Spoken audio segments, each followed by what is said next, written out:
ஆளுநரின் செயல் என்பது நூற்றாண்டு கால மரபையும் நீண்ட பாரம்பரியத்தையும் கொண்ட இந்த மக்கள் சபையை, அதன் மாட்சிமையை அவமதிக்கும் செயலாகும் என்றே நான் கருதுகிறேன். 10/4/2023 அன்று இதே பேரவையில் நான் ஆற்றிய உரையின் ஒரு பகுதியை நான் இங்கே நினைவு கூற விரும்புகிறேன்.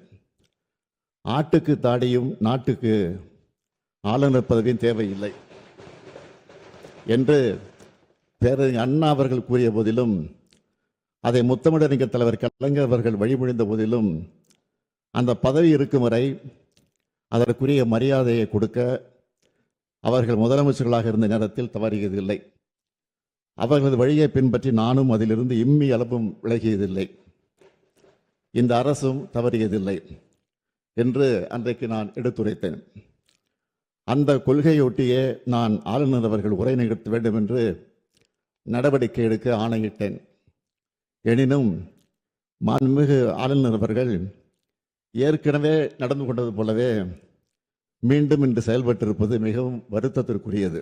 ஆண்டுதோறும் அரசின் சார்பில் உரை தயாரித்து அனுப்புவதும் அதனை முறையாக வாசிக்காமல் ஆளுநர் முரண்டு பிடிப்பதும் தொடர்ந்து வருவது நல்லதல்ல. ஆளுநர்கள் மாநில அரசுகளுக்கு இடைஞ்சலாக இருந்து இப்படி செயல்படுவது இங்கு மட்டுமல்ல, பல்வேறு மாநிலங்களிலும் நடந்து வருகிறது. ஒரு நாள் செய்தியாக இதனை கடந்துவிட முடியாது. தமிழ்நாடு சட்டமன்றம் 8.5 கோடி தமிழ் மக்களுடைய உணர்வுகளை பிரதிபலிக்கின்ற மாமன்றம். ஆளுநர் என்பவர் மாநில நலனில் அக்கறை கொண்டவராக, மக்கள் மேம்பாட்டில் ஆர்வம் கொண்டவராக, உண்மையை பேசுபவராக இருக்க வேண்டும்.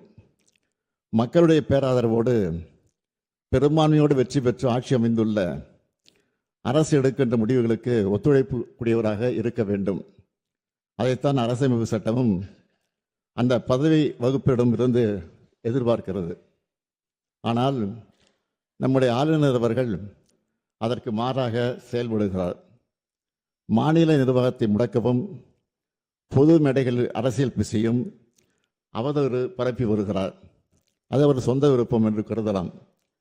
எனினும் அத்தகைய ஒரு முயற்சியை இங்கும் செய்ய அவர் முனைவது ஏற்புடையது அல்ல. நூற்றாண்டு விழா கொண்டாடி சீரும் சிறப்போடு இயங்குகின்ற பேரவையின் புகழ் மங்கிடாத வகையில் பாதுகாத்து வந்த சான்றோர்களின் வழித்தடத்தினை பின்பற்ற வேண்டிய கடமை நமக்கு உள்ளது. வரலாற்று பெருமை கொண்ட பேரவையின் மாண்பினை பாதுகாக்க வேண்டிய முதல் பொறுப்பு எனக்கு உள்ள காரணத்தால் கீழ்காணும் தீர்மானத்தை மாண்புமிகு பேரவைத் தலைவர்களின் இசைவோடு சட்டமன்ற பேரவை விதி 17 தளர்த்தி முன்மொழிந்திட அனுமதி கோருகிறேன். அனுமதி அளிக்கப்படுகிறது. நன்றி. தீர்மானம்: ஏற்கனவே உள்ள நடைமுறைகளை பின்பற்றி தமிழ்நாடு அரசால் தயாரித்து அனுப்பி வைக்கப்பட்ட ஆளுநர் உரையை பேரவையில் படிக்காமல் மாண்புமிகு ஆளுநர் அவர்கள் சென்று வருவதை இப்பேரவை ஏற்கவில்லை. மாண்புமிகு ஆளுநர் அவர்களுக்கு அனுப்பி வைக்கப்பட்ட சட்டமன்ற உறுப்பினர்கள் மேசையில் உள்ள கணினியில் பதிவேற்றம் செய்யப்பட்ட ஆளுநர் உரையின் ஆங்கில மொழியாக்கம் இங்கே மாண்புமிகு ஆளுநர் அவர்களால் படிக்கப்பட்டதாக இப்பேரவை கருதுகிறது. அவ்வாறே அவை குறிப்பில் நடவடிக்கை குறிப்புகள் இடம்பெறலாம். மேலும் மரபு வழி நிகழ்வுகள் மாண்புமிகு பேரவைத் தலைவர்களால் படிக்கப்பெறவுள்ள ஆளுநர் உரை தமிழாக்கம் மற்றும் நான் முன்மொழிகின்ற தீர்மானம், அதன் முடிவு ஆகியவை மட்டும் பேரவை நடவடிக்கை குறிப்பில் இடம்பெறலாம் எனும் தீர்மானத்தை நான் மொழிகிறேன். இந்த தீர்மானத்தை அனைத்து உறுப்பினர்களும் ஒருமனதாக நிறைவேற்றி தர வேண்டி அமைகிறேன்.